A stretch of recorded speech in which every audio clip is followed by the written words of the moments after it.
Square Enix, you've given us some great times over the years. Your role-playing games have drawn me into the greatest of fantasy adventures. It's fair to say that you are the best and most prominent role-playing game developer in the world. You have such a successful track record with what you do best, so why would you try to deviate from the path and team up with developer Wargaming.net to create a real-time strategy game? You make RPGs, that's it. You're not a jack of all trades. You're not Activision or Electronic Arts. I'm almost offended that you made me waste my time on this title, and I found it so boring that I couldn't even finish it. That's right, on September 22nd, Square Enix and Wargaming.net released for the PC Order of War, a World War II real-time strategy game, and let me tell you, it sucks.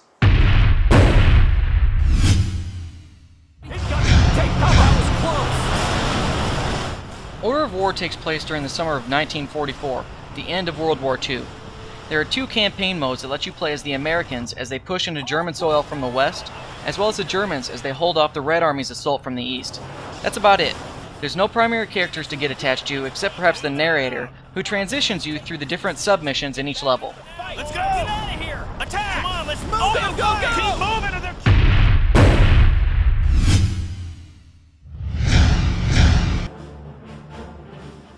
I didn't play through the entire campaign for Order of War. Hell, I didn't even get past the 4th level. Throughout the two campaigns there are 18 levels, and each one should take you around 30 minutes. So in total, the campaign should take you roughly 9 hours to complete, if you're a god at real-time strategy games.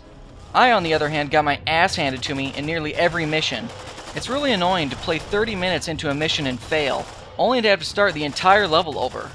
Each mission in the campaign is broken down into several smaller submissions with primary and secondary objectives.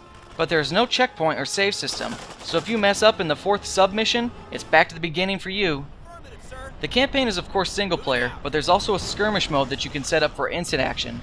You can replay any previous level once you complete it, and there's a multiplayer deathmatch mode as well, but none of these kept my attention either. Engaging hostile!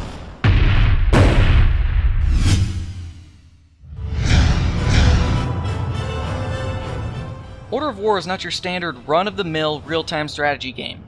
There's no resource collection or base building, so when you run out of the troops provided to you from the beginning or when they're added throughout the mission, that's it. The majority of the missions have you trying to capture an objective, be it a town or key location, by killing all of the enemies by it and having your troops stand next to it for a period of time.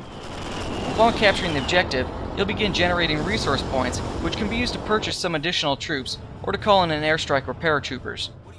The problem with the game is that it's unnecessarily hard. Why in the first level am I losing so many troops that the narrator starts making fun of me and sending me more? Why am I so greatly outnumbered on every level? What it came down to is this.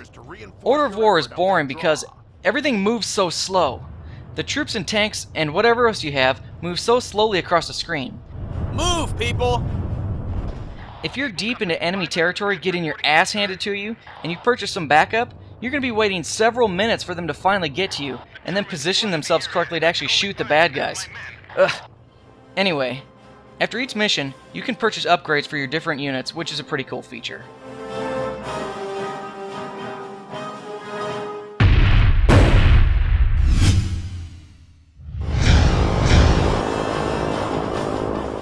Where Order of War fails in gameplay and design, it greatly makes up for in presentation.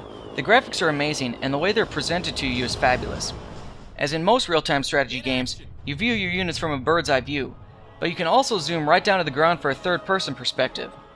There's also a camera system built in that allows you to sit back and watch in a very cinematic style as your units fight. This was the coolest feature in the game to me. Oh, and you better have a pretty damn beefy computer if you want to run this thing faster than 15 frames per second. Once a couple hundred units are on the screen, that frame rate drops real fast. Another really cool feature was the opening cutscenes before each level.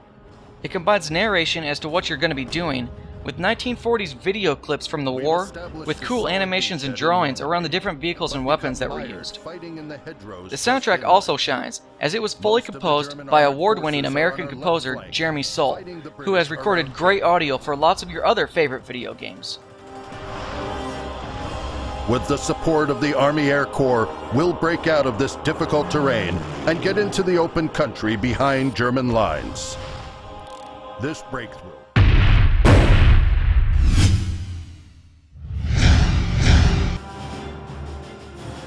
Order of War is an untraditional real-time strategy game that presents an extremely challenging and dreadfully boring gameplay experience, mixed with great visuals, hundreds of units on the screen, and troops that move slower than a snail. Frankly, I think this game would only be fun for you history buffs out there who want to play it how it really happened, you know, against all odds, overcoming great adversity and whatnot. Square Enix, please don't deviate from your path of righteousness. Bring me more role-playing games. Bring me more Final Fantasies. Thanks for watching. Don't forget to subscribe to my channel and register at ZeitgeistGameReview.com.